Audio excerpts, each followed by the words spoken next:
As there's a drive in a deep left field by Castellanos, it will be. Oh man, it's 8 o'clock. And so that'll make it a. I don't need the spotlight. I shine just fine. Hi, I'm Karma, and yes, I am a bitch. BravBros. Good evening, everybody, and welcome back to another episode of BravBros, your favorite podcast from the bros for everybody. For whoever wants to listen, I am your co-host, Steele Russell, joined as always by the one and only Super Booper McGooper. What's up, dude? I like that one a lot. That might crack the top three. No one's going to understand it, though. No, but that's okay. Does anybody really understand it anyway? Good point. Truly? No. Good point. I don't even understand it half the time. That's good. Yeah. That's just life, baby. That's life, baby. Showbiz, baby. But I figured I'd come in here. I've got a little current events. Oh, nice. Fun little story. I like that. That's pretty much all I've got, honestly. This is I know we talked about it this last week being a long week. Yeah. This week is the longest week ever because I'm anticipating my trip. Really excited about it and coming off of the Eagles' loss and having to defend myself from 49ers fans. So I didn't realize when we started this podcast and opened up the door to being as diehard of Eagles fans that we are, I didn't really think about the backlash when we lose. I didn't think there would be any backlash because I didn't think that anybody who would listen to this podcast also was diehard 49ers fans or whatever. Guess what? Yeah, I know. They are. And good Lord, let me just tell you. And there's a lot of people that messaged us and said, oh, can't wait to be your thorn on Friday's episode. No, not going to do it. No, because we're on to Dallas. It's Dallas. I'm not even going to have a thorn on Friday. We're still 10-2. Uh-huh. Okay? We're still first place in the NFC East. We're fine. Yeah. By the time that you listen to Friday's episode with Rose and Thorn, I'll be on a plane to Dallas in my Eagles gear, getting ready to do the obligatory trash heap video on our Instagram when I get to the airport. And after that, I'm not going to listen to anybody. Yeah, we're not going to listen to anybody, man. Yeah. But current event. Let's Head get in the back sand. on track. Okay. So did you see the house explosion in Virginia? Yeah, in Arlington. Yes. So there's a whole story that goes around with that. Do I need a tinfoil hat? No. Well, Okay. maybe. I mean, if you want to believe what's going on, sure. So the whole story is that there were police en route to this man's house with a search warrant for his house. Okay. And it blew up on their way there. Okay. So that's fine and everything. People did some digging on who it was. This guy's LinkedIn had so much crazy shit. He was talking about his neighbors. He had drones that were going around the neighborhood and filming people in the neighborhood. His LinkedIn? On his LinkedIn. I don't know a lot about LinkedIn. No, but you know enough to know that people don't do this on LinkedIn. No. Or you shouldn't really do it anywhere, to be honest. But you don't do anything like really social media driven on LinkedIn. That's more of like a business profile, whatever. So he had all this footage talking about how his neighbors were CIA agents that were going after him. The main thing that it came down to, the reason why he knew that the police were going to come to his house and why why yesterday was such a big issue for him. He was on the ESPN app and he read an article about how Michigan State was exercising their option for their head coach for a 7th year or something. And he boiled that down to believe that the date of yesterday was a big day for him and he needed to make sure that everything was ready before that date. I'm not kidding. I'm having a hard time wrapping my mind around this. So they still don't know why the house, but I mean, it could have just been a gas leak that ended up doing that, but it was still this guy's house that they had a search warrant for. So there's still a lot more to dig into here. It's not a gas leak. He definitely did it on purpose. Yeah. Oh, you mean like a purposely gas leak? Yes. A perp leak. Perp leak. Jesus. Perp leak sounds a little weird. So yeah, I'm going to keep my eye on this one because I think there's a lot more that's going to come out. That sounds like tinfoil hat territory to me. I know. We're going to have to get Craig back on to talk about this one. Oh, okay. Or our monthly. I wonder if he's actually down for that. Probably. I think he'd be in. I'll keep a running list of random things that I come across that deserve our attention. Keep those conspiracies coming. But before we get into everything, we need to plug some stuff because we have our very first live show that we are headlining in January 25th at the Green Room 42 in Times Square. The bros are going to big city lights. We're going to the big city, Times Square. It's every performer's dream. That's where everybody We've wants already been there, but we're going back now for ourselves. Different. It is different. Because we weren't in Times Square. I feel like Times Square is synonymous with just being a star. And you know what, man? You're a star. We just had a show in Hollywood a month ago. Not even. It's not the same thing. It's Times Square. It's different. The only thing I think of with Times Square is Tourists. how much I do not want to be there when the ball drops. Oh my God. That would be the last place on earth. I don't understand. And I'm sure we've got some listeners that have been there before. That doesn't sound appealing to me. People like pee in bottles or just like people wear diapers. People wear diapers and they try to get close to the stage and there's nowhere to go to the bathroom and you are just stuck there with thousands of people, mostly tourists, thousands of people. And half the time it's raining or it's not even snowing. It's just like shitty rain that I had to deal with last week at the Bills game. Yeah, I don't Can't imagine understand doing that just to watch a ball drop. That's what I don't get. Well, I Yeah. guess there's musical performances and stuff too. I don't want to belittle it too much. I just personally would never want to be there. Well, you can also see Andy Cohen and Anderson Cooper get blackout drunk I don't sometimes. think they're allowed to be drunk anymore. They're trying to lobby for booze. Andy Cohen has I hope been they get on. They That should. makes the show. That's so funny. It's so much better when he gets blackout drunk on there and just says dumb shit. Yeah. He started talking politics last time he got drunk on there. He went after the mayor of New York. It's fun. It's much better. That's the way that you're supposed to end a year, though. You're supposed to get all your grievances out, right? Yeah, air it out. Air them out. Air them out. Start the new year anew. Well said. But the other thing I want to plug is Friday's episode. We are having a very special guest, one Matt Rogers, who's like a legitimate celebrity, which is pretty nuts. He has been a longtime listener of the show, we found out, which is one of the cooler things I get to say. But I said it on our live yesterday. He was on the Today Show today, and he played Rockefeller Center last night. Yep. And he's coming on our episode to talk about Beverly Hills. And I even Moving up. told him, I was like, it's a slog through. It's 3 shows. It takes a long time. He's like, those are my favorite shows. I'm so in. I can't wait. I was like, fuck yeah. 3-hour ep incoming. It might be the longest episode we've done because we have 3 commentators Yes. and it's 3 shows and it's 3 good Or shows. Spin Zone will be more efficient with 3 of us because we'll have better takes immediately. Nah, And then we'll be able to just, no, okay. that's wishful thinking, sir. I know. That's wishful thinking. It's okay. I got nothing better to do on Thursday. Yeah, me neither. I'll pack on Wednesday night. Yeah, we'll pack on Wednesday night. Where are you going? I don't know. Steele's coming along for the trip. He didn't tell me yet. Nah, I will be in Dallas the following week. Oh, okay. So we get 2 dumpster videos. Hell yeah. Hopefully they clean up the airport by then because, if I am going to walk through the airport if we win in my Eagles overalls because it'll be post Dallas week.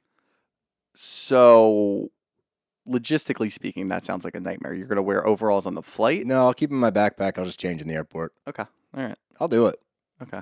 But I don't know why that didn't occur to me. let's get back You're not allowed on. to change. Yeah, well, I could also put like in my carry-on. There's lots of options. But anyway, let's get back to the Bravo because it's our midweek episode. We got a power rank, and I've got a standout this week. But why don't you start us off? You've got a standout this week. Yeah. A good standout? No. Oh. Yeah. So you want me to start? I feel like Yeah. you should just get it off your chest now. Okay, I'm going to start from the top. My number 1 show right now is still Southern Charm. It hits every single week. It's palpable. The drama's real. The tension's real. The characters this season, everyone's playing their role very well. I'm really enjoying it. 2, I'm going to go with Beverly Hills. I like this season thus far. 3, Salt Lake, because it's dropping a little bit. The Monica shit's getting old. A little. Not like super old, but I'm not loving it. 4 is Miami.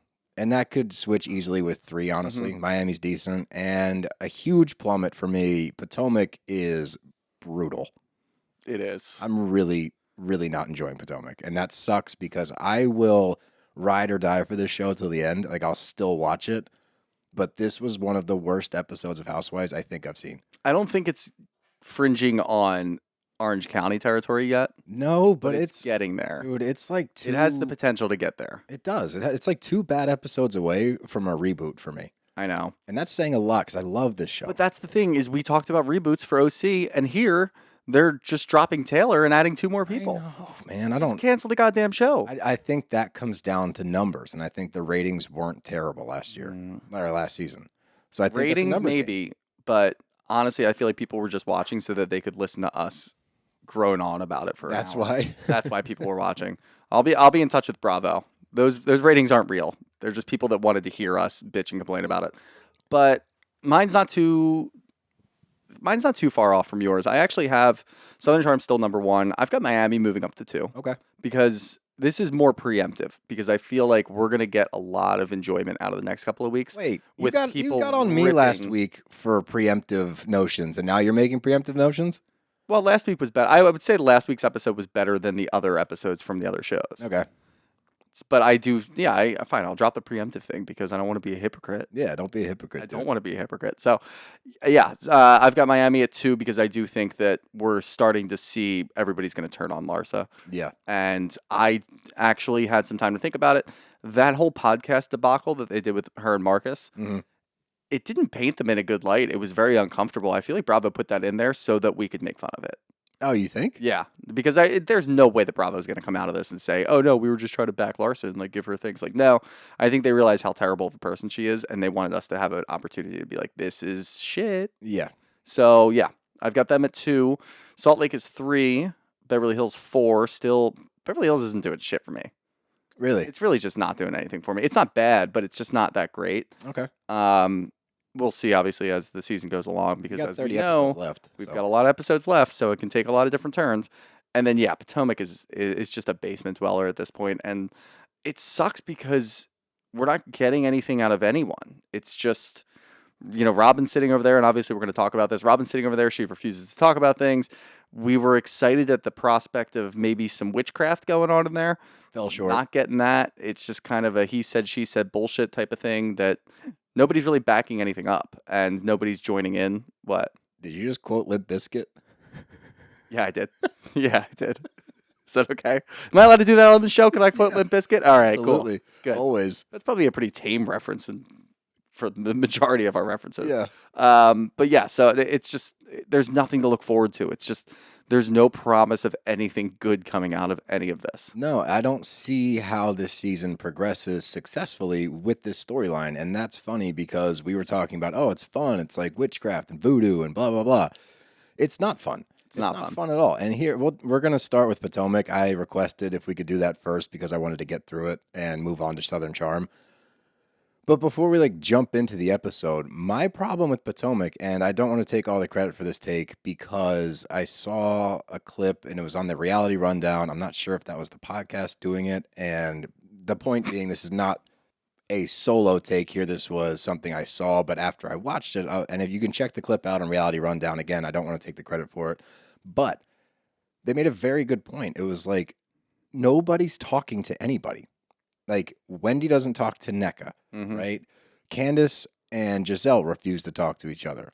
Wendy and Mia have shit. They smooth things over, but not really. Like, they're not talking. Yep. Nobody on this show communicates with one another. Candace and Ashley, they don't talk. You cannot have a show where the only person that is talking to everybody in the group is Karen. And even Karen has shit with Mia, and they're not smooth. Like, there's no friendships. There's no anything. When they're talking about going to Austin together, every confessional is, I don't want to go. I don't want to go. I don't want to go. Then we don't want to go with you. Yeah. No, that's a pretty good point, actually. And it wasn't even your point, so I don't feel bad saying that. No, you don't feel bad giving me credit. But it's a great point because, how do you make a show based on a group of women that don't want to be in the same room as each other? That's the core of every issue that we have with every show is when they're not actually friends and there's nothing to talk about. I agree. But at least with Potomac in the past, we would know what was going on because you'd have Ashley could feel okay confiding a rumor with somebody else on the show, and then it would kind of spark from there, and then everybody would be at each other's necks, which is, what a lot of people want in these shows, not necessarily what we want all the time. But we're not getting any of that because, as you said, I mean, when we see them sit down on that pool scene, everybody's got beef with everybody. Seriously. Everybody's just kind of talking outward. Nobody's talking to each other, except for Mia and Ashley kind of went back and forth a little bit. But the rest of them are just kind of outwardly talking. And they're afraid to say anything personal about their lives because you're going to have the Giselles or the Ashleys of the world that are going to step in and start a rumor about something and break you down and talk about your family. And nobody feels comfortable sharing, which I don't blame them. But at this point, I don't really know what you do. I do blame them because this is a show. You are paid to entertain. I get that, but if you're Candace, you're not going to say a word about your family. Oh, no, absolutely. Candace and Giselle, that I understand. Yeah, you shouldn't talk to her. She tried to ruin your husband's life. So that one I understand.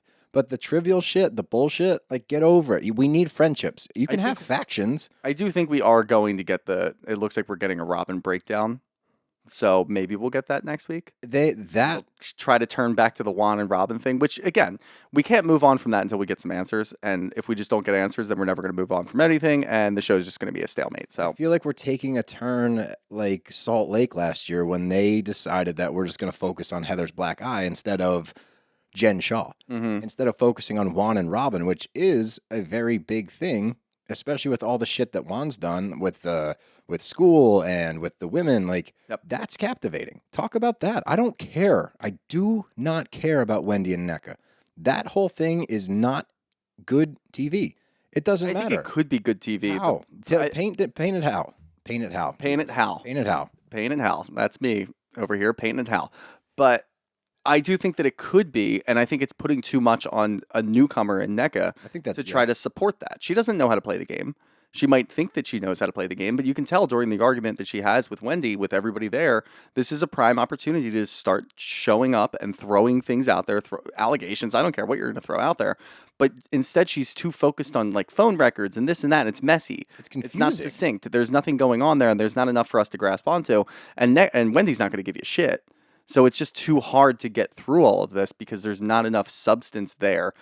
I feel like if they could do it, if Wendy could open up a little bit more and Nneka could actually have some proof, and maybe, I don't know, maybe you just have a sit down, like a call to her sister, or her cousin-in-law rather, where she sits down and just runs through everything. Wouldn't that be much easier? That would be much easier. Instead, she's got her phone in her hands looking at phone records. Well, doesn't make any sense. Bring her on the show. Yeah, she's a little too lawyery, I think. That might be the problem. Yeah, maybe. Let's jump into the episode. We start out with Ashley and Mia, and they're shopping to go to Austin. And this is where I wrote down nobody wants to go. We get the confessionals of everybody saying how miserable this is going to be, how they don't want to be around anybody. Then they start talking about the Nneka and Wendy's situation.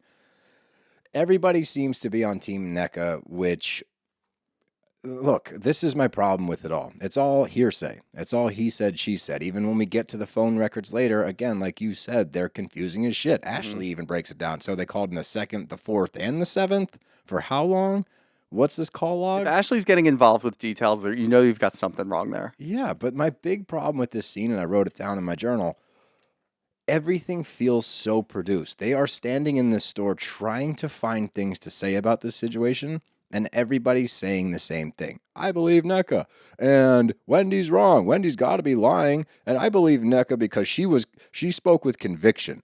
That's why I believe her. She spoke with conviction. Do you know how many lies we've seen on this show where people have conviction? There was a man that lied about having cancer. Yeah. And he was very convincing. I'm not saying that I don't believe Nneka, but what I am saying is it's very easy for her to come onto the show and she already had an idea of what her storyline was going to be.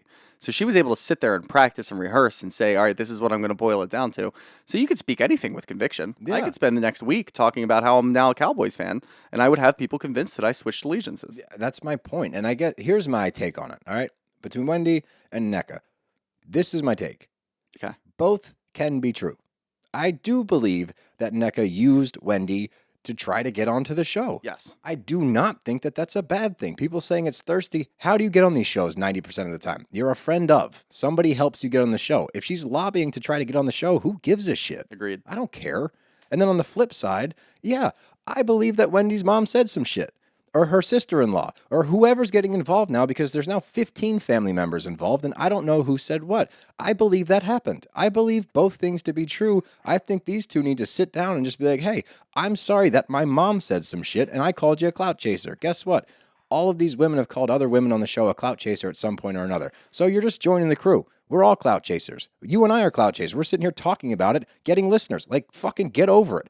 Everybody that's so focused on this, and it's only the people on the show because the reception of this argument is not going well. Yeah. Nobody cares. This is not a focal point for the season. You need to move on quickly or this show's going to flounder. It's getting very, very close to being a bust of a season. Last year wasn't great. They needed to have a good season, and it's weird to me that their focus this season wants to be on a newcomer. Like you said earlier, I think that is a very risky play, and I don't think it's going to work. It's low-hanging fruit because you can attack a newcomer because they don't know what they're doing.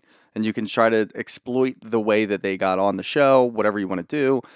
But at the end of the day, like, we're not emotionally attached to Nneka yet. No. We don't have any, and to be fair, equally do not care about Wendy because Wendy's never been captivating. Wendy has never shown anything to me that says, oh, I fully support that. Like when Candace goes off the rails and she starts making these crazy insults to people, I stand behind Candace because I like Candace a lot because I've learned to enjoy when she's on the screen. That's something that you can only get because you watch them for years. A newcomer coming into the show and starting all this shit up, that's not going to be a good focal point. And I feel like the only reason they're doing it is because producers realize we're not going to get shit out of Robyn and Juan.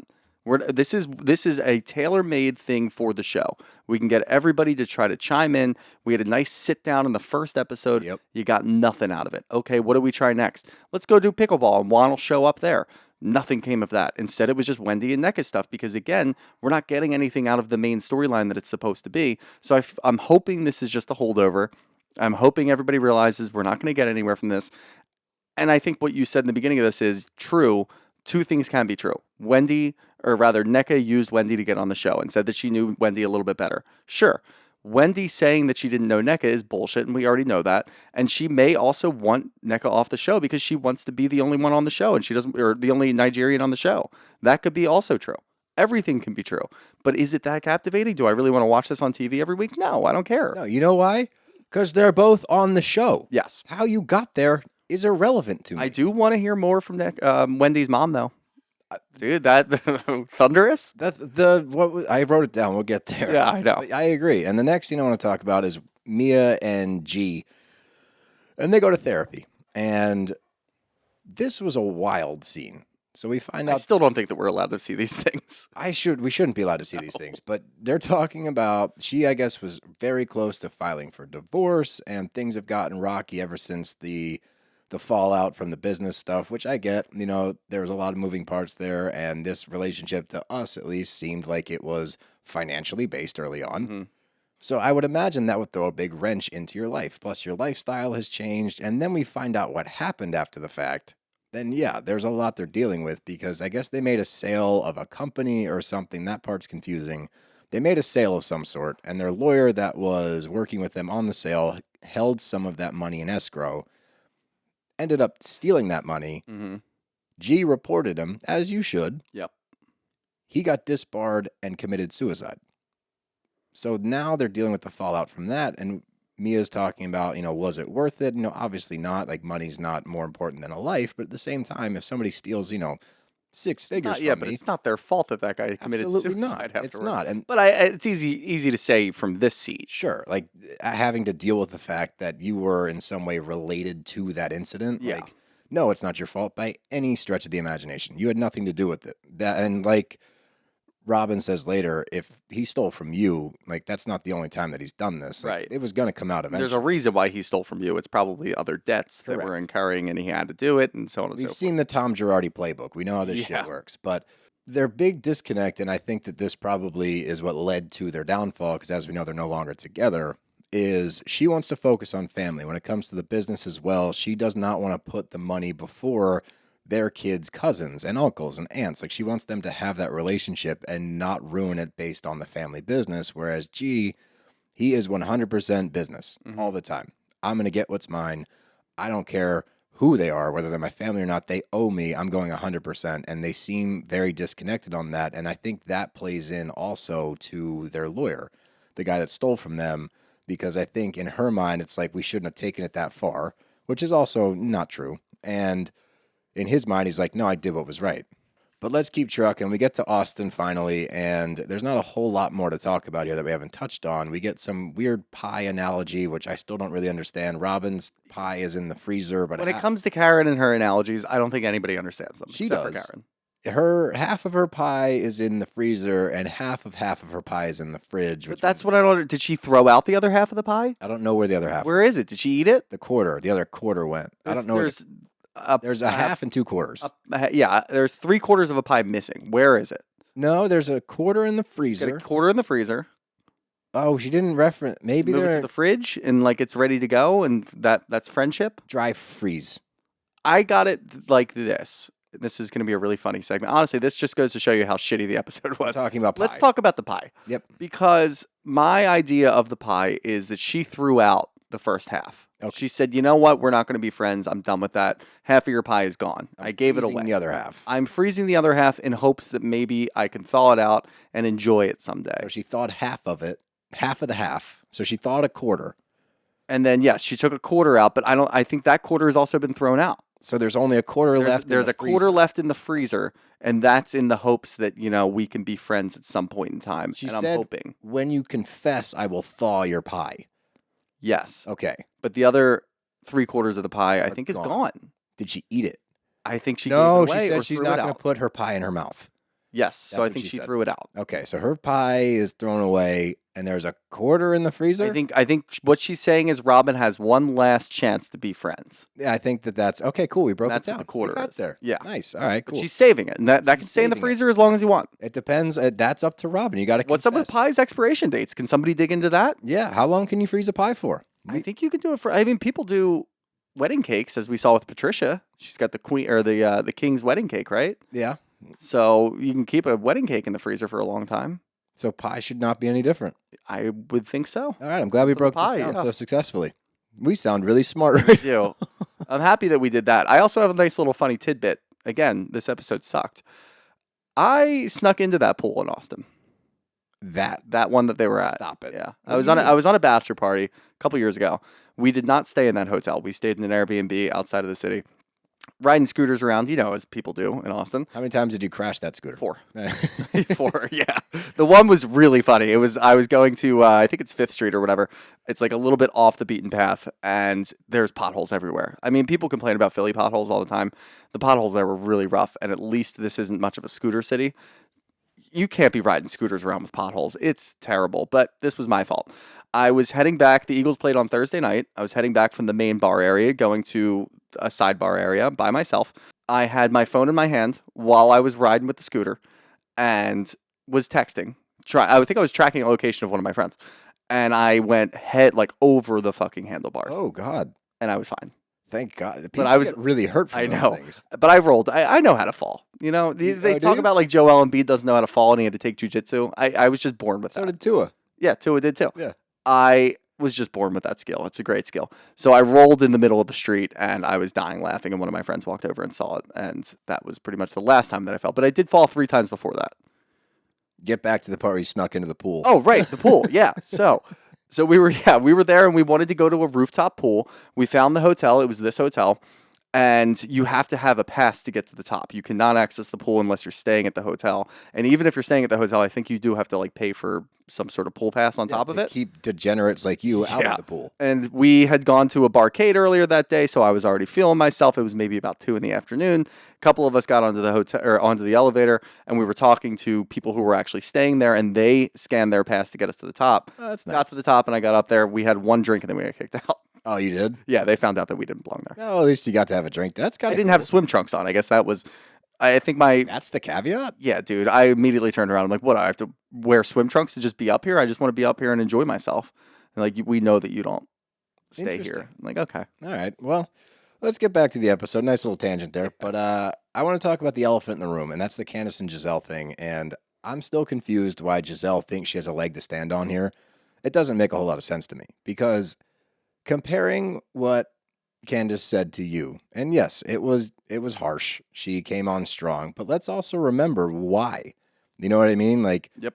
I understand that words cut deep and you shouldn't say certain things. Giselle doesn't care about why. No, I know. It's just a That's the reason. whole That's the point. whole thing that's funny. Is she's just like, oh, you said something. You could have said anything. She's like, now you've scorned me. Now I'm in the right. That's all she's using it as. And it's not even like we broke even. It's now I'm in the right. Yeah, now I'm right. You're wrong. And it's like, no, let's break this fight down again. Because what you did was try to paint Chris Bassett as a sexual predator, which is deplorable. That is something that can ruin a life. It affected his business. He lost, what did he say? Upwards of 30 grand. He lost out on jobs that 1 year because of her. For a storyline for a TV show. That was not true. Yeah. That we got video evidence of being untrue. Ugh. And then in this episode, she said, I couldn't believe that she said it. In her confessional, she goes, he made me go into a bedroom and close the door.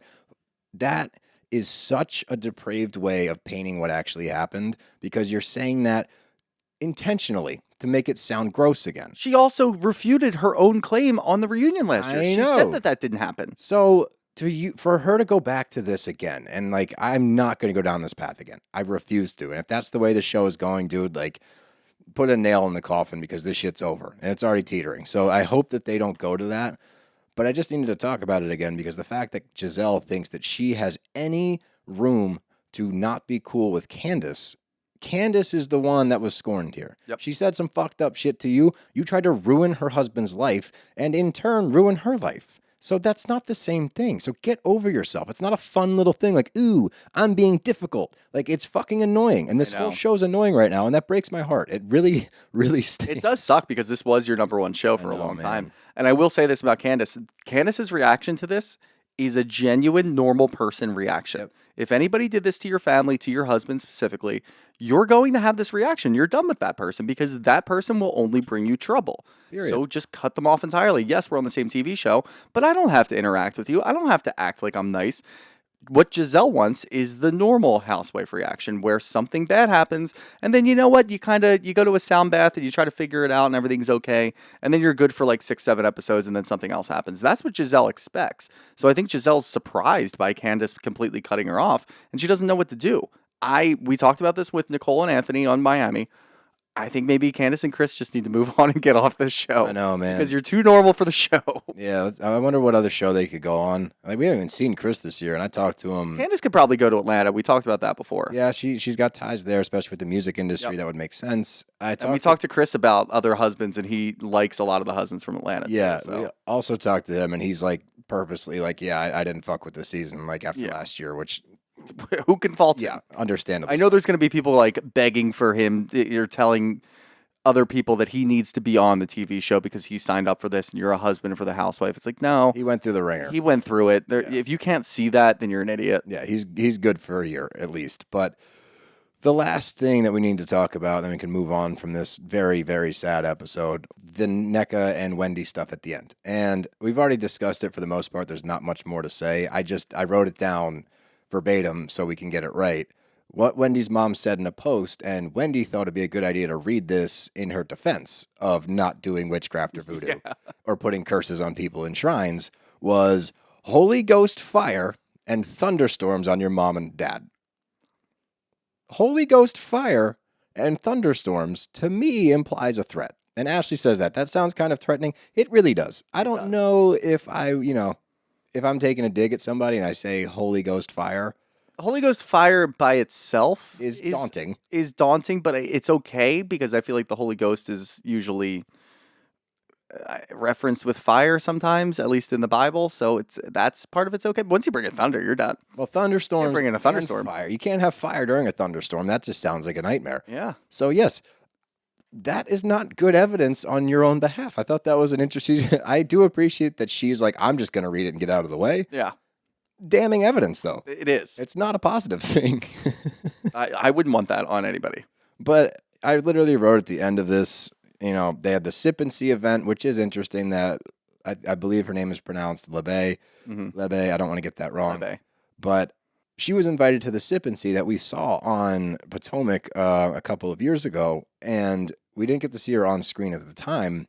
But it is weird that Wendy referenced, if I want my kid to grow up like somebody, it's Lebe, who is a proud Nigerian. She stands in culture, stands in belief things, and like all positive things about Nneka's cousin-in-law. So that's weird. There's definitely more here, but that's the thing. Nobody questioned whether there was or not. And now there's receipts coming out that there's text messages from 2 years ago, and they might have known each other. And again, who cares about this storyline? I would love for you, our audience, to sound off. Maybe I'll put a poll up if you care, because I don't. No. I really, truly don't. Again, I think it's just a holdover because nobody else, like what you said earlier, nobody else is talking to anyone. No one's talking. This is the only interaction that we're getting. This is the only quote-unquote drama that we're getting. Again, I do think that if they did it correctly, and they being the two people on the show that are involved in this, if they went about it the right way, there could be something there. It's not going to be that great, but there could be something there. Right now, it just sucks. But no one else is talking to anyone, and we're not getting anything on Juan and Robyn. So until then, what are we supposed to do? This is it, I guess. Great. Can't wait for next week. But on a much brighter note, let's get to Southern Charm, because this was a fantastic episode. It's been a fantastic season. It has not disappointed 1 week. It is a show that I genuinely look forward to watching week in, and week out. And I gotta give him props. JT's shredded. Did you expect that? No, I not didn't at all. expect that at all. Yeah. And Dev watched it before me. She texted me and said, "Whoa, JT is shredded." And I watched it today and I was like, "Yeah, he is." Gotta give him props. You got to give him props because under those vineyard vines, sweaters, and those finance bro vests, my man shredded. So good for you, JT. Good for you, JT. Yeah. We're happy for you. We're happy for you. But they're talking about Jamaica. It's him and J-Rod, which I love that. I'm going to call it J-Rod is the two of them. Oh, it's like Team J-Rod, like Car Ramrod. Yeah. Okay. Wow, I didn't get that. I thought, he's saying like J-Rod. That makes it so much worse. It makes it so much funnier. Oh, that makes it so much better. Oh, and man. worse. You thought he was calling him J-Rod? Yeah, I like that. That's I was great. like, I can call him J-Rod because I get confused because we got to say Rod and Rodrigo. So I like the name, two different people. I was like, J-Rod. you can merge Rod and JT and J-Rod. I like J-Rod. But anyway, that's funnier that it's like a team up. But they're talking about Jamaica, and Rod is saying he's on the fence because of Olivia, and it's going to be awkward because Austen's there, and she's going to be walking around in a bikini, and he shot his shot earlier and whiffed. It's a cast trip, dude. Like, just go. Yeah, I like know. the dynamics between everybody else in the cast are so much more fucked up than you swinging and missing with Olivia. Like, there's a lot more awkwardness than you guys. On a normal level, I do understand where he's coming from. Totally, But yeah, again, cast trip. Just go, dude. This isn't normal. This is also, it's going to be torture for JT because Taylor's already texting Shep. And JT has to go there and watch Taylor walk around. I mean, he's in love. Dude, he was hard to watch this episode because of his little chime-ins and confessionals. This episode. Look, when push comes to shove, at the end of this season, JT has played a pivotal part, and he's done a very good job in his role, whether you like him or not. And I know he's good, dude. You can't say he's not good for the show. Yes, I can. He's not playing a pivotal part. He is. just has like very desperate and sad little quips that he has in confessionals. Sure. That doesn't keep the story going. It does, The because he only calls thing- it out in front of people. The only thing he's done the entire season is do the Taylor stayed over at Austin's house. That was the only thing he's done all season. I think the rest of it's just sad. I think It's if not I pivotal. put a poll out for this one, I think that more people will be on my team, and I'm going to. Do it. I know what you're going to say. Well, everyone else is stupid. You've done this in the past and it's been proven wrong. You can go ahead and I do will it. put this out there. We'll find out. We're going to find out from you guys because you know better. But the next scene we get is We're the Bravo experts. according to some. But the next scene we get Craig and I almost said Craig. Craig. Prague. How would you say Craig Nope. and Paige? Just don't. Craig. You don't have to. Why? Why? Because of J-Rod? Now you want to do it for everybody? You didn't even know what J-Rod meant until 2 minutes ago. Now you want to do it for everyone? Pecan. Ew. No pecan. No. Paige Conover. Pecan. Craig Conover. Paige DeSorbo. Seasorb. Are you done? Are you done with me? I've been done. Okay, cool. Since you started this. Well, they're FaceTiming, and Craig invites Paige to this Jamaica trip. The whole point of the trip to Jamaica was so that everybody could get to know Paige better. So he invited everybody else. They're all in. Before he invited Paige. Correct. And Paige can't go because she has work and can't. I felt bad, but like I get it. I did too, and I don't fault anybody here. Like No. she's got to work. Yeah, I get it. You can't go to Jamaica on a week's notice. That makes sense. So maybe in the future, check before you plan this trip around her. But everyone else is in, which is interesting. Like the whole group is going, which I was actually excited about. But the next thing we get is JT shopping with Shep for the Jamaica trip, and this is where, like you said, it's sad because JT takes it upon himself to insert himself into this situation a lot. And he's doing it from the guise of, I'm just really good friends with her and I'm looking out for her. But we all see through it. It's like you're desperately in love with this woman and she's not giving you a shot. And it gets much worse, I think, because Shep talks about this text message, this booty call from Taylor. Yep. It doesn't get more upfront than that He text. even censored the text message. I know. It literally says, I was so surprised when I actually saw the screenshot. I was I too. was like, wait a minute. One, I can't believe that Taylor said that. That's crazy. Two, I can't believe that Shep censored it while talking to somebody else, like another guy. It literally said, "Are you good?" And he said, "Huh, I suppose." She said, "I'm talking about that dick." Yep. Good God. And then when he says, it's like, again, Shep took the high road, which is shocking. He's like, I don't think it's a good idea. She uses Austen and goes, that's fine. I'll just stay at Austin's instead. Yeah. I don't know what's going on with Taylor. I'm done giving Taylor a pass. It's hard to give her a pass Because anymore. I've been trying to go on this, okay, like nobody really knows what she's going through. It must have been mental torture to date Shep and go through all of that. Let's give her a little bit of time to figure this out. I'm done. She's putting herself it's so in fucking bad spots now. Like, here's the thing, all right? I will give somebody a pass for a certain amount of time. When you have had discussions with pretty much everybody in this group, and everybody's told you, JT took you on a picnic Yeah. and told you you're being an idiot, and did it gently. You've talked to everybody, and everyone said, stop. Take a step back. I don't know what's going on with you, but it's not pretty. Let's figure it out. You can go through some shit. You can make some mistakes, but then you get to a confessional with Taylor. She's like, I don't regret it. I got shot down, but I had a connection with this guy. What's wrong with a booty call with somebody you used to love? A lot. A lot's wrong with it because you're muddying the waters. The problem with it is I can even say that I understand the booty call. Obviously, it's weird and it doesn't really make a whole lot of sense. But if you just kept it at that, that's one thing. If you texted Shep and obviously you had a very interesting, weird night that you don't really understand and it's very confusing up in the mountains and you ended up waking up in his bed. If the byproduct from that is now you're texting Shep and saying, what's good with that dick? Or I'm sorry. I can kind of get that. She said, I'm asking dick-wise. Oh, I'm asking dick-wise. Okay. Same thing. I want to make sure I get it right. Yeah, no, that's fine. That's fair. I appreciate that. The attention to detail by you. Yeah, Good job.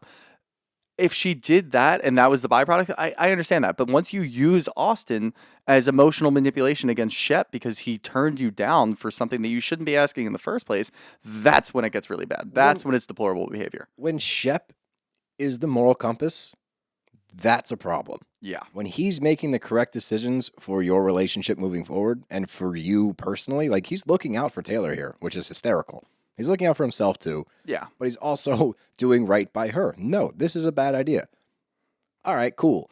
I'm going to go fuck Austen. That's pretty much what you're saying. You didn't, Yes. but that's what you're saying to Shep. And now you're throwing a bigger wrench into those two who are trying to figure it out. She is a wrecking ball. She really is. And it needs to settle down. Great TV. Does it need to? Yeah, I was going to say, a TV standpoint does not Great. need to settle down. Keep it going. Yeah. But as far as life goes, you're digging a pretty deep hole and that shovel's getting dull.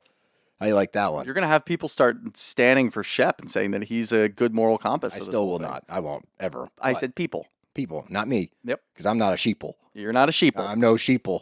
But at the end of this scene, JT's like, maybe it's like 3 strikes and you're out. It's like, you're still on Team Taylor. How, bro? My guy. I mean, I know He gets nervous around her. He gets a little sweaty on the plane around her. Oh my God, I couldn't. But like, I just don't get, like, JT, move on, dude. you have Like, to, I man. know that you've been going through this. I get it. It's really, really tough to watch from our perspective.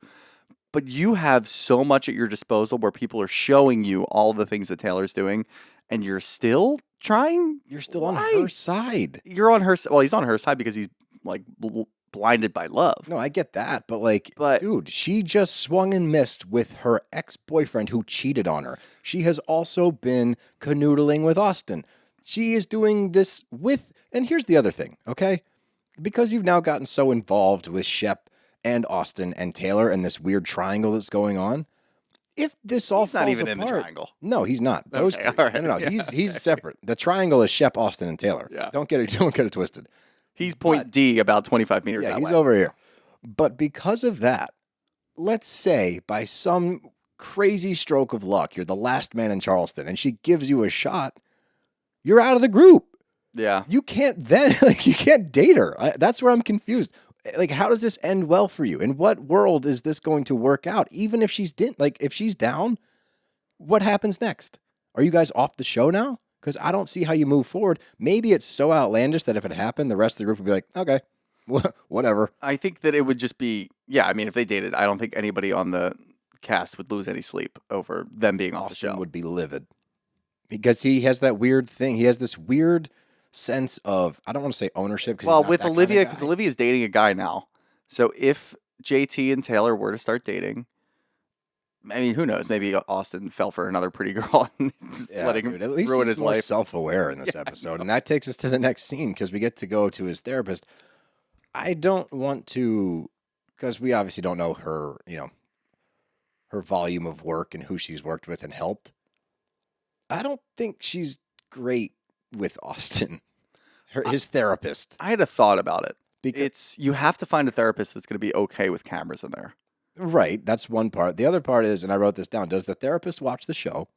Because that's also a big part. That would be a big part. And the other thing is, like, I feel like she gives him a lot of leeway where it should be like, yeah, you hard probably, truths. yeah, you shouldn't talk to Olivia anymore. Maybe she did. I mean, this is the thing. Like, we've seen, obviously, Austen's going through all this fucking shit.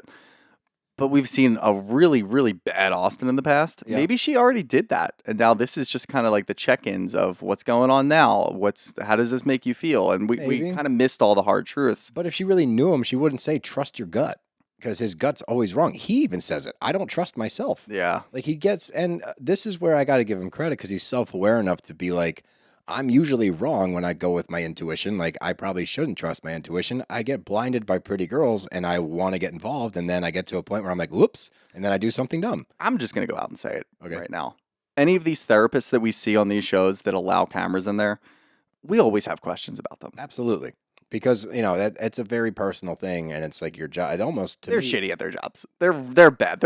None of them. We have not seen one therapist that's like, that's a good therapist. Here's why. I feel like she's enabling him.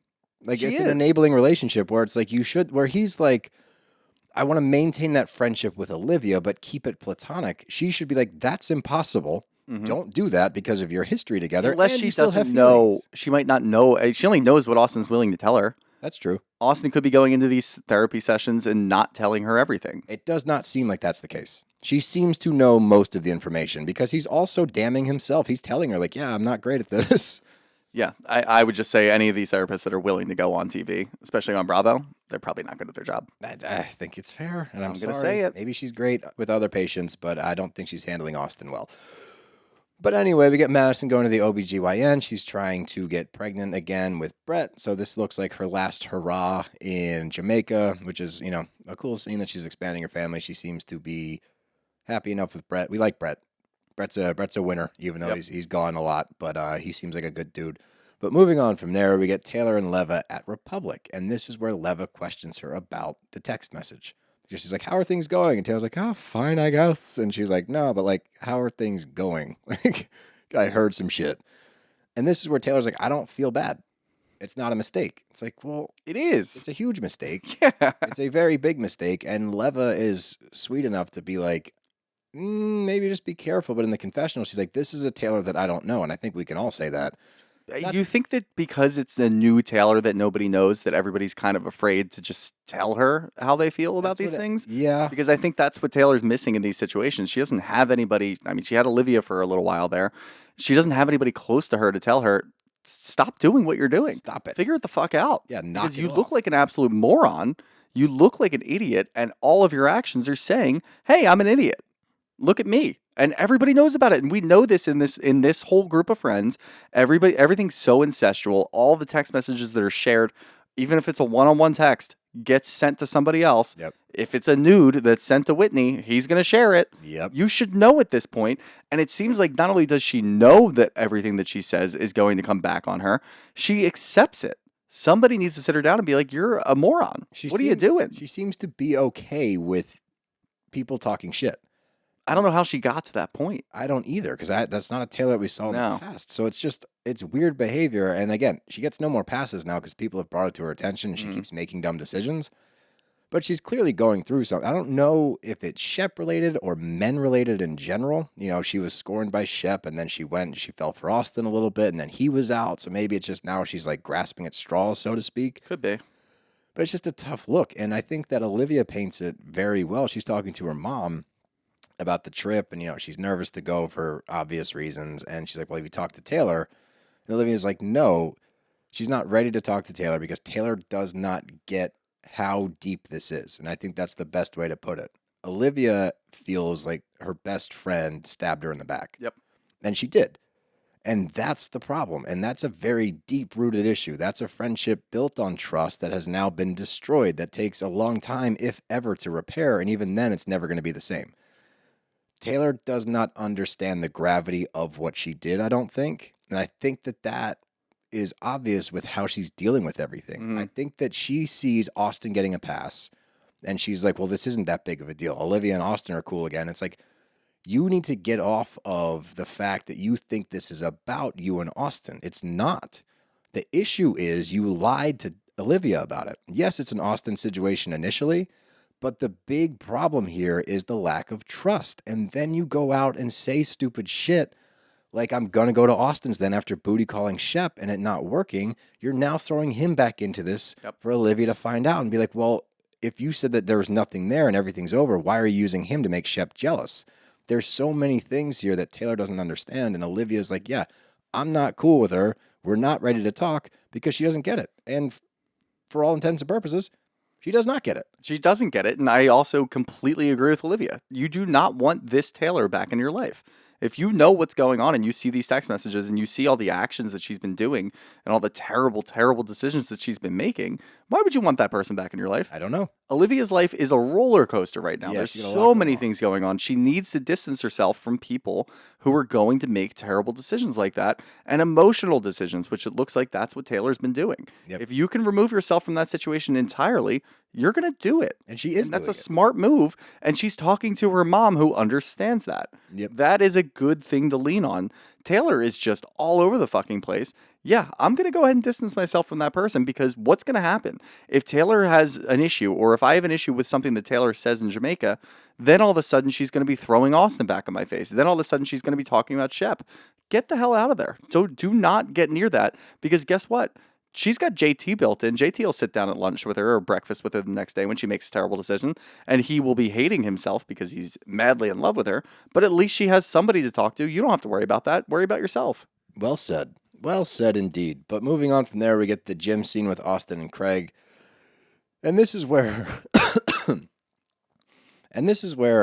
it's tough for me to be Team Austen at all. Because while he is seemingly more self-aware to a certain extent, during this scene, he's talking to Craig, and he's like, yeah, Olivia called me last night. We talked for a while. Like, I love being able to chat with her at night. She called him at like 11 o'clock. There's implications there, right? There's implications when you are talking to somebody at a certain time of night for a certain duration.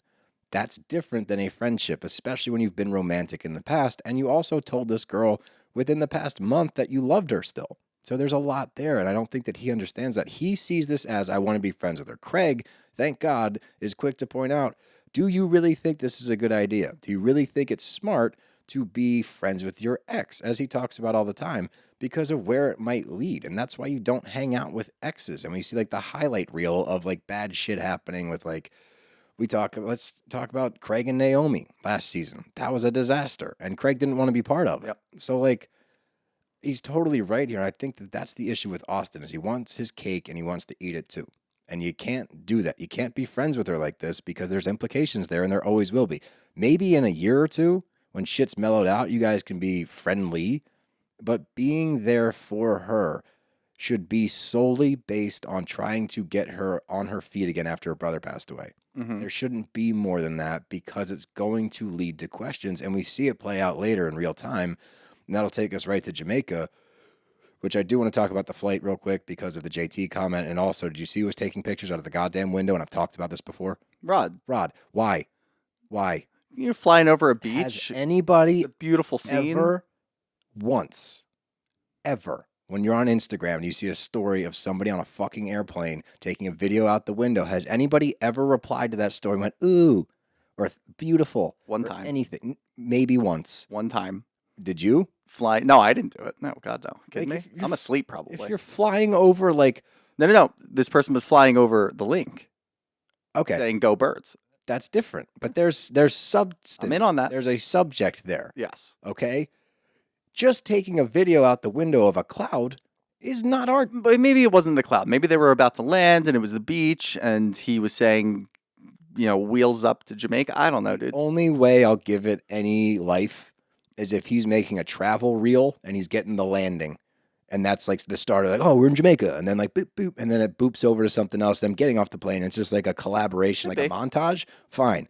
If it's just a goddamn cloud and he's posting it to his story and wants people to be like, ooh, you're flying? Where are you That's going? that's what I think is my problem. It's like, are we supposed to be enamored with the fact that you're on an airplane? They've been around for a long time. Lots of people fly. I know everybody hasn't Unless you're flown. flying private, I don't need to see any That's pictures. my point. Yeah. Let's put it that. And even private, I don't, because now you're rubbing it in my face and I don't appreciate it. How about that? That's where I stand on taking the pictures. Airplanes have been around for a very long time. You used to be able to smoke on airplanes. Yeah, those are the be a days. proper society. Yeah, it used to be a real party up there, 30,000 feet, Yeah. cranking a heater. That was the good old life. days. Yep. But where was I? We're in Jamaica, and Austen and Olivia are vibing immediately. They're drinking, they're joking, they're laughing with each other. The funniest shit to me, first of all, the check-in was absurd. I'm with Craig there. Like, and this goes back to travel in general. I'm an efficient traveler. You traveled with me. Yep. I don't like to fuck around. I'm also not an asshole on the plane, despite what you might think from my rants about airplanes. I keep to myself. I'm very respectful. I just want to get through security. I even know the trick to get through security faster. I told you. And this is a tip to anybody that lives in Philly. If you're flying out of the Philly airport, and if you're going through C or D or E and you go to their security line and that shit's backed all the way up, go outside, walk all the way down to A. That A gate is 99% of the time very quick moving. You can get through there and then you bop down to your gate in the concourse. There's your tip. But regardless, the check-in was ridiculous. Get your key, get to your goddamn room so you can start the activities. Well, did you love Craig sitting there with the bartender as soon as he got there talking about everybody? That was so funny. He's just spilling the tea to the bartenders. Like, well, yeah, that one over there, they actually hooked up a little while ago. There's an issue going on over there. Right? Who knows? Yeah, this will be an exciting trip. All right, see you guys. Those two over there, they're in love, but they used to date a long time ago. They're probably going to get into a fight tonight. Yeah. That was great. All right, have a good day. I'm out. But when we're there, when we're in the lobby, Shep gives Taylor a drink, and then she this is what I'm talking about. You're not helping yourself. She's like, "Ooh, you're trying to get me drunk." And he's like, "Oh, you're damn right." And then JT's like, "Dude, we just had a conversation about you not pushing things and not saying certain things and leaving her alone, and here we are. You're already doing it." It's like, JT, move on. Just move on. But we get to dinner on the beach, which looked awesome. That's something that I want to partake in. But while they're there, a lot of stuff is happening. And I feel like we could have used some fire dancers, though. We could have used some fire dancers. That would have been cool. Yeah, but I think Seen that's that in the past. I think that's why. I think we're used to seeing Wait, that. was that Jamaica where the shaman was? That crazy one? No, that was Mexico, I thought. Oh. I think that was... We haven't been to Jamaica with a group before. This is our first Jamaica trip, I believe. But I think we're so accustomed to seeing fire dancers and shamans on the beach, we didn't get either of them. Do you wish we had a shaman? Only that shaman. He was a good shaman. He was great. Yeah, I like that shaman. Only because he was eccentric. Yeah, he was fun. Fire dancers are always fun. Yeah, I think we even had fire dancers at a pool party. What was that, Salt Lake? Was that the Greek party? Yeah, the Greek goddesses? No, that was Potomac. Wasn't we went to Miami? I don't remember now. I don't know. I do remember there being a house call. Or was it Teresa's party? No, it wasn't Jersey. That woman still in the bubble? Oh, God. I don't know. Anybody checked on Have her? we checked on the bubble lady from the Jerseys? That was 2 seasons ago. Somebody comment and let us know. Let us know if they got the woman in the bubble out of the pool or if she's still there. Still concerned about her. Yeah, we need to know. But during dinner, they bring out, what was that? Curried goat. Curried goat. And they keep hearing horny goat, which, haha. And out of left field, J-Rod. It's like, you are what you eat, Austen. You are what you eat. It's like, ooh, sick burn, bro. You don't come out winning there. Olivia doesn't hear that and go, thanks for taking up for me. What's your goal? That's all I want to know. Because also, you haven't had a relationship with Olivia. You got shot down, my man. You went on 2 dates. That's it. I'm so tired of this bullshit with it. And we're still doing it with Austen and Olivia. You dated for a couple of months. Get over it. Yeah. Enough of this. Although I could come out of this week or next week actively rooting for Austen and Olivia. I told you that. Felt myself going ago. that way. I told you 2 weeks ago, if Austen was not Austen and wasn't a dog, if he could figure out his shit, him and Olivia make a lot of sense. I just don't know if he can ever get out of his own way. And clearly they're not dating now. They're both dating other people. But they make sense. They get along great. They understand each other. Rod just needs to figure out his place on the show. He does, because it's confusing to me, too. Because he's not going to come back next year if there's nothing there. Whose team is he on? JT's? J-Rod. J-Rod is... I don't think J-Rod has enough to carry it through. I'm going to give JT a compliment here. JT can come back on the show just for comedic relief. Absolutely. Rod doesn't have anything. No, Rod had Olivia. Uh-huh. Didn't work. And now he's playing like the man scorned, which is never a good look. Nope. You're not going to win that one. You're gonna lose favor with a lot of people if this is the route you're going to take. You need to get over it and move on. You're in Jamaica. Go meet somebody. Yeah, dude. Hit the beach. We would love to watch that scene. JT's going to shave your back. Just get out there. Shave the bottom of your You cheeks gotta or whatever shave that the was. bottom of them cheeks. You got to get out there. By the way, question for you. Okay, and it can go either way. Okay. You can have ass hair on your cheeks or hair on your back, and I could have ass hair or hair on my back, regardless. If this was the same situation, we're going to the beach, I'm like, hey, man, can you get my lower cheeks? I'll get your back. Would you say yes? I would get your back. Lower cheeks now. Oh, really? I'd get your cheeks. You would get my cheeks? I'd get your cheeks. I would say your wife should have done that before you left. Fair, but I'm comfortable enough to If get you're in your a cheeks. pinch, I would do it. I'm in a pinch. Like, we're going down to the beach, and I bought a If you were in a Speedo pinch, 'cause I would thought do it. Yeah. it was funny. Yeah. You're saying, thanks, man. Yeah. I knew you would. I knew you'd come around. But Madison and Austen pair off, and they're chit-chatting with each other, and this is where everything comes to a head for me, and it was funny to watch and also crazy to watch because you have two other women there that they hate Madison right now. And that's both Olivia and Taylor are watching. They were watching earlier in the lobby too, and they weren't. Or sorry, Taylor was. She wasn't loving it. Now you have both of them talking to each other about it. Where I think Olivia said it's just funny. Like he always says like how much he hates her, and like now he's over there, and this is why I don't fucking trust a word. Craig he was says. in there too. I think she was talking to Craig. Oh yeah, it was. I don't Craig. think she was talking Right, to you're right. You're Craig. right. No, that's a very big omission. That would suck. That's a very big omission. You're right. She's talking to Craig, and Craig is pushing it along too. He's like, yeah, and he's done things that you can't forgive. He's trying to get her closure because he even said, you haven't had closure yet. Yes. He's trying to push that further. He's like, he did so many bad things to you. They're unforgivable, like trying to give Well, he the hint. knows that doing it with Austin's a lost cause. Absolutely. He's never going to be able to break through to him. But here's the funniest part. Olivia's all bent out of shape about him talking to Madison. He's over there professing his love about Olivia to Madison, who Madison, look, is their relationship fucked up between Austen and Madison? Yeah. I don't think But it is here's the anymore. thing, I don't think it is anymore. And also, to Madison's credit, she's like, I know you. She does. She Yep. knows Austen better than anybody, and she sees how he ticks. She did peg it wrong by saying, I think you're in love with Taylor. He's actually in love with But Olivia. by doing that, she gets everything out of Austin. Correct. She knows how to push his buttons and get it the right way. And also, she was doing it in a supportive way. I kept thinking about what is her ulterior motive here? Does she just want to stir up some shit? Does she just want to find out if Austin's in love with Taylor and then kind of use that as at her disposal?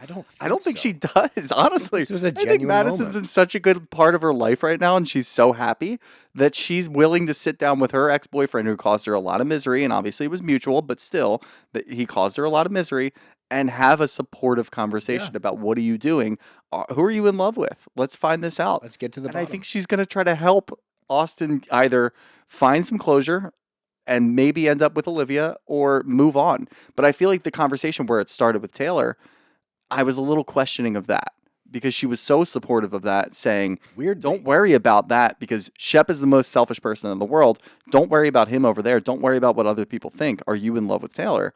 She was being supportive of that. That is not the right move. I don't. We think are not it's the doing that right now. move, but what she's saying, and this could be back to what you were saying, like, is she trying to stir up shit? That's why I thought she was stirring up shit. But once they got to the Olivia part of it, I think she was being genuinely supportive. I think so too, and that's where he's like, I don't know what to do, and it's like, get out of your own way and tell her how you feel, Yeah. and maybe something can come of this, and you guys can make like an actual run at it. That would be very selfish too, because again, I mean, I know it's been weeks and weeks for us, but Olivia's brother She's just still passed reeling, away, and yeah. she's still reeling. It and would this be is not the good time. Emotionally irresponsible to bring it up now, but at the same time, they're in Jamaica. You know how these trips go. They're all together for an extended period of time. There's a lot of booze involved, a lot of emotions involved. There's so much drama right now between the whole crew. It's going to boil out. You know they're going to have a discussion while they're in Jamaica about it. I just think it's funny that she's ready to like kill him, Olivia. Meanwhile, the conversation is positive about you, but she's just so, and this is also probably why it wouldn't work, because in her head, she's running through a million scenarios while he's sitting with Madison. And if you're going to have those questions, those don't go away, I don't think, because of your past experiences with him. No. But at the same time, this third party, Taylor being involved in this whole thing, is crazy to me. And this is maybe where she's running into all of her issues because, like I said, she went from Shep to Austen. Neither of them worked out. And I guarantee you, if Austen had been, let's give this a go. Let's try. Let's date. she would have been gung ho. Let's do it. Yep. I think that he was I the think reason. he was the deciding factor. For I do sure. too. Yeah. And I think that she feels scorned by him. She feels scorned by Shep. She feels scorned by men in general. And now she's on a warpath. Yeah, I think you're right. Yep. But great fucking season, man. Just absolutely stellar. Gives us a lot to talk about. But moving on, let's get to our question portion of the show. And let's jump right in. Up first from NCMCP5. Who are the top 3 cast members this season on Southern Charm? I like that. Ooh. Craig, number 1. Yeah. I'm going to go with Olivia 2. Okay. Rodrigo 3. Rodrigo's great. That's probably a cop-out answer, though, because That's he's a barely huge even cop on. out because he's not really on the show. I just enjoy when he is on. I do too. He just I'm going to say Shep 3. Okay. I'm going Craig 1. I'm going... Man. Craig 1. Madison 2. Okay. JT 3. Rodrigo honorable mention because he's not on enough. I picked JT for 2 reasons. 1, I believe that he is a key factor to the season. And 2, I knew it would piss you off. Let's go to the next question. From Suze Greg Brown, Shooter, name 3 things you like about JT. I love this question. Thank you, Suze. You got to. He is Shredded. Great pecs. Shredded. He makes a lot of awkward comments that I find very funny. Okay. And I've been really enjoying watching him in love with Taylor and her just breaking his heart at every turn. That's not something you like about him. Fuck. Something about him. I'm going to make you answer. He's got a great relationship with his mom. Aw. Is it, though? She seems to tell him what to do. We don't have to get into that. Moving on. From Outdoor Los, who was actually at our show, and Was he? he sent a picture to try to absolve himself of any wrongdoings because we didn't see him at the show. My answer is it's irrelevant whether he was there or not because because you didn't come say hi. Yeah. We've been What's the back point? and forth with this dude for how long now? Since we started the show. He's been listening for a long time, and you couldn't come up and say, "Hey guys, I made it." I don't care if the show was going on. We were bopping around the audience. Where were you? So no, not an excuse. No. He did say he's coming to our next Philly show, but I'll believe it when I see it, dude. You're MIA in my Yeah, book. but if Beyonce has a concert, he's just going to go to her concert. Yeah, you pick Beyonce over us, which is bullshit, but whatever. Up next, from A. Deeble. Is Wendy really a fan favorite? Posted lots in this last week. Am I watching the same show? I don't know what Can't you're imagine. seeing. I haven't don't want to seen speak that. for the fans. Yeah, I don't know. Not the stuff that I've But seen. no. All these questions, it's so funny. See, everyone's saying this at TST. Can they both go away? They're killing this once wonderful show. Get rid of Ashley too. From Danielle Moscop. Would love your thoughts on this stretch of a dumb storyline. Everyone's on the same page with Potomac, and it's such a bummer, man. I'm so It's about upset. damn time that everybody got on the same page. Yeah, that's weird. We've been calling for shows to get killed over and over again for dumb storylines, and for whatever reason, people disagree with us. Well, at least Finally, everyone has come together to not like this season of Yeah. Potomac. All right. maybe real change will happen. The last question we have right here, which is a really funny one. What's the story with the local legend / security guy who had to leave the Eagles game? So that's Big Dom. Yeah, Big Dom has been a Philly legend, a local legend for a long time. He is the head of security / he's also like a consultant to the, what was it? He's a consultant to the general manager or something / head Maybe. of security op. No, that's his title. Is it really? Yeah, no, it's in Oh. there. It's something along the, he's some kind I of know him advisor. most because anytime that there's a star He's the free get back agent, guy. well, he is the get back guy. So anytime that Sirianni's about to run onto the field, he holds him back, which is great. But he's also I guess because he's the head of security, he has to go to the airport to get the free agents that are coming in to talk to the general manager. So he's always at the airport to go retrieve them. So anytime you see a picture of, I don't know I think the Phillies used him a couple times because I remember seeing him in pictures with like Trey Turner too. Oh, interesting. But most recently, we got Shaq Leonard. He went to the airport to go get Shaq. And then, as you can see, like, we've got a guy from NBC named John Clark, who's also great. He's always at the airport. You see a picture of a free agent coming into the airport. Big Dom's right next to him. Big Dom, he has now solidified himself in Philly lore. Like I said, he's been known around here, but I think he's now a national star. I will never forgive the Eagles for not winning that game after that happened. I won't either. That could have forever been the Big Dom game. It would have been the biggest. It was the biggest change in momentum, and the Eagles just shit the bed. So I will never forgive them. They would have built him a statue had we won that game. Yes. They still might, but they definitely would have after that. Yeah. But other than that, remember to follow us on all of our socials at @Brav_Bros. Subscribe to our YouTube channel at BravBros Podcast. And do not forget, we have our very first live show solo in New York City, January 25th. The Green Room 42. The link is in our Instagram bio to purchase tickets.